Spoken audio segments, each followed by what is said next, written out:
Hello, I'm Pat Brown, and welcome to Believers Beyond Bondage. Today, I'm going to talk about the sinister plan of those who claim that they are Jews.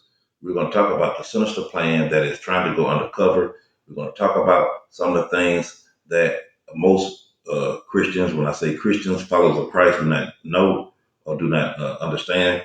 Most of the Zionists, and the Zionist is a person that believes that Israel should be uh, uh, giving back the land of their ancestors over there in the Middle East, not knowing, when I say not knowing, the Zionists not knowing that those people that are taking this land are not blood descendants of the people who they think they are, and they're giving the land and actually stealing the land from the Palestinians because of the sinister plan that these people have.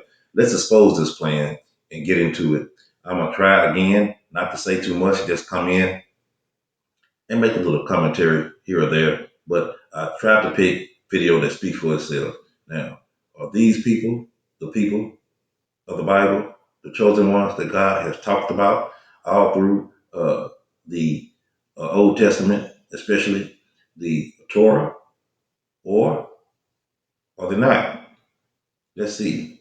But they have developed a completely different religion. And Christians have it in their mind like you've got the Old Testament and the New Testament, and the Jews just got off before the New Testament. They got off at their stop, and so they're the first episode and we're the sequel. But it's not true because they continued to develop a religion. And so you could ask somebody, is the Zohar a Christian text? I mean, how does that have any relation to Christianity? The Zohar came in the Middle Ages. They say it goes back to Moses or Abraham, but the Zohar's got nothing to do with us. And the Talmud didn't come until 400 years after Christ. Okay, first point. The scriptures and the doctrine that they teach, that they believe in, is not the same ones that Abraham, Isaac, and Jacob believed in uh, or wrote, from Moses and whatnot. Why? Because the stuff that they have is something written by men 400, 500 years later. The Zohar, the Talmud, these are not the same writings as the Pentateuch, all right? These aren't the same writings as the Torah, all right? Genesis, Exodus, Leviticus, Numbers, Deuteronomy. No, these are not the same books. That's not what they teach. All right. Now, first of all, you got to realize that in order to practice real Judaism, what they did, and not Talmudic Judaism, which they practice today, which is based on the Talmud, you have to have a temple. You have to have priests, that are Levites or other tribal Levites. You have to have the veil, okay, that was written. All these things are not so. So whatever this religion is, it is not the religion of the Bible. Most of these Christians are not familiar with the Talmud, Zohar, and Kabbalah, and where this 613 mitzvot comes from and what they're all about. So I started to study what they're about and what the Talmud teaches, and I noticed that there is actually a plan, there is a plot, and that's a plot against Christianity. Let me bring you one of the books here, The Secret Doctrine in Israel by Waiti. And what it explains is the basically secret doctrine of the Zohar, what is behind Zohar. And you have to understand that the soul of the Talmud is Zohar, and the soul of Zohar is Kabbalah.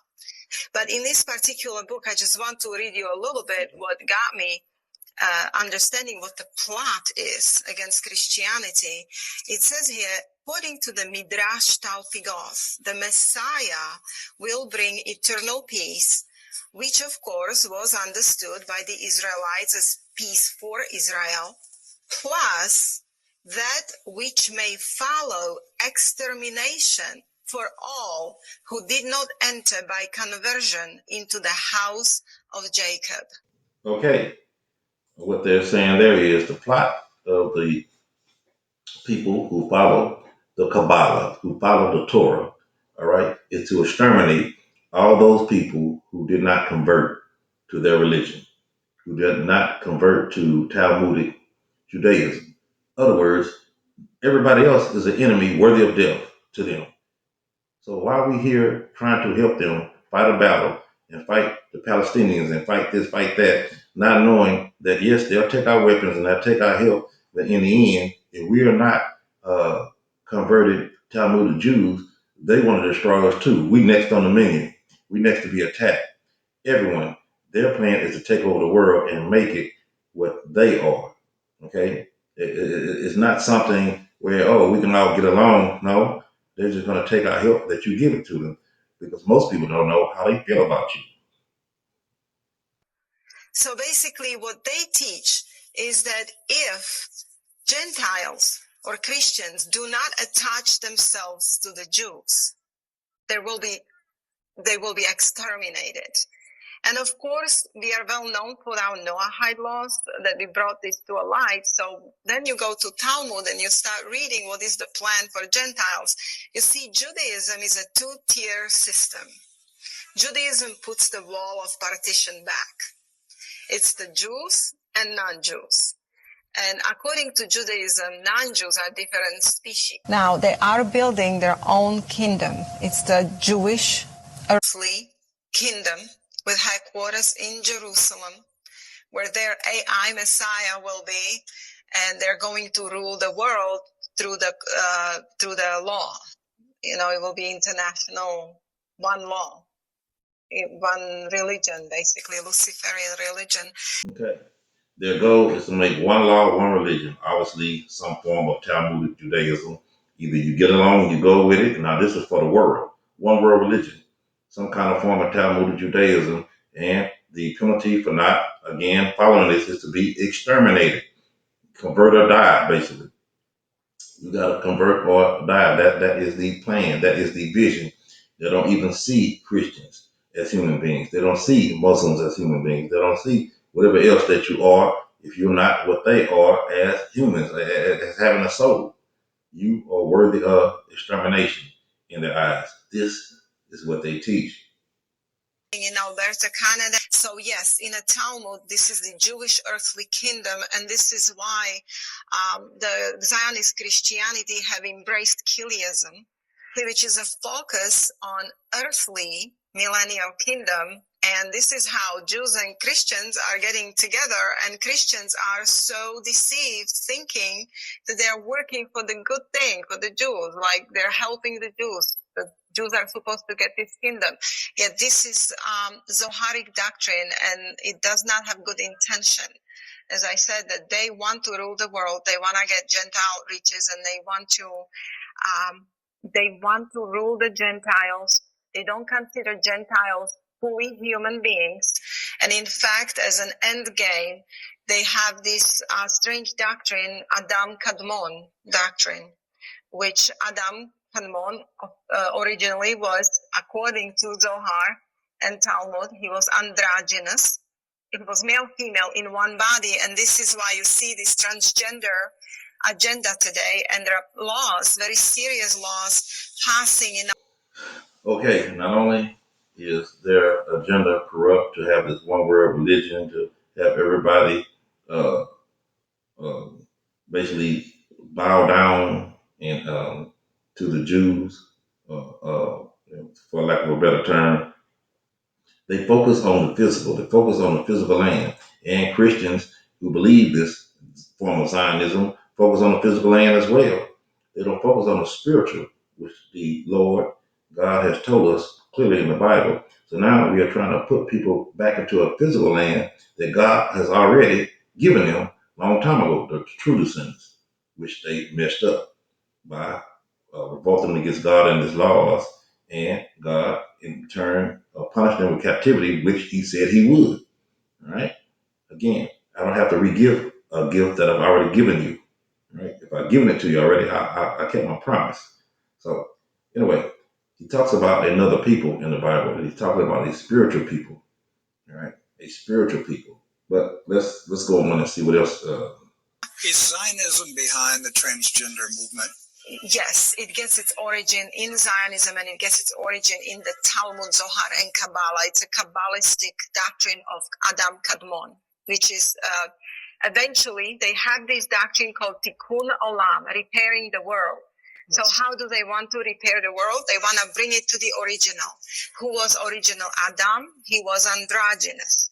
So now they're putting specific things in food and drink, and they're basically their end game is to make humans that on Earth that will survive whatever it is they're bringing androgynous. Okay, what you're saying there is their vision for the world is to have not only one religion but one gender, right? And androgynous means, they believe that, since Adam and Eve were one before the separation of the real, they say, well, okay, the goal is to have androgynous people, whereas it doesn't matter. It's sexless society, which now you see the rise of all this homosexuality, all these laws, all this transgenderism, all these pronoun changes and all that. That is by design. That is the plan of Satan, and that is the plan of these people who are in power, who control the media, who controls the narrative, and it is working. It is not by no accident we see that these pronouns, and then you can't call somebody him or her or whatever, and then a person that's born a male can be called a female, and they got the term now for people born some way, a certain way as cis this and cis that. No, it's not godly. It is an evil plan that has been orchestrated and worked to the T. Let me say this on my next clip. It's going to be Candace Owens. Now, I do not like majority of what Candace Owens stands for and the majority of what Candace Owens has to say. However, even a broke clock is right twice a day. And I'm gonna say this on this point, Candace Owens is absolutely right. On this one, I'm just gonna let it roll and let it play. I know I've been interfering probably more than most people would want, but on this one, I'm just gonna let her say what she has to say, and I'm gonna wrap up at the end with my concluding thoughts on this lesson. Many of you are waking up and you are perhaps on the same journey that I have been on for the last 2 years, looking around and going, what is this? Because I used to be a Zionist because I just never understood really what they were doing. I was baptized by, the public school, the public school education, which is teaching us nothing but to be brainwashed. Hollywood movies, which, like I said, made us always feel like no matter what, make sure you defend Jewish people. They could never do anything wrong. And what really became a turning point for me was recognizing that I didn't even know the beginning of the 1948 story. I had assumed that the world would have been moral enough so as, even if the United Nations and the UK determined via the Balfour Declaration that, hey, war happens and now we're giving this and we're establishing Israel, I had assumed that they would have done that morally. That they would have said, here is the money for the home that you have lived in for thousands of years. The property that you have lived in. Here is money for that, but you have to go. That's not what happened. I mean, the Bella Hadid story is stunning. These people came on ships holding up signs about World War II saying, please, we're refugees, let us into your home. And the Palestinians opened their doors to them. This is the story of Muhammad Hadid and Bella Hadid. Yeah, the model, Gigi Hadid. He was an infant.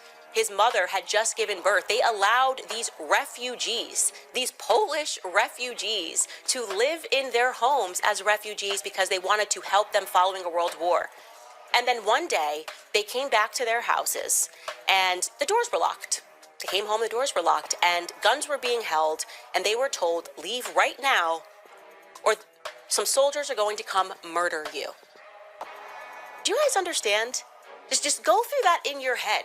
Wherever it is that you live right now in the world, imagine your family has lived on that land for hundreds and hundreds of years. That this has been your home for hundreds of years. And then you say, oh, you know what? The Ukrainian war is happening right now. I feel really bad. I'm going to allow a Ukrainian to live in my house, maybe here in Tennessee, live in my house. And you allow them and you share with them. And you do this out of the kindness of your heart, right? Because you are being taken over, perhaps by the Spirit of Christ and charity. And one day you come back to your house and the doors are locked, and those refugees that you let in are telling you that if you try to open that door, you are going to die. That is how the land was given to them.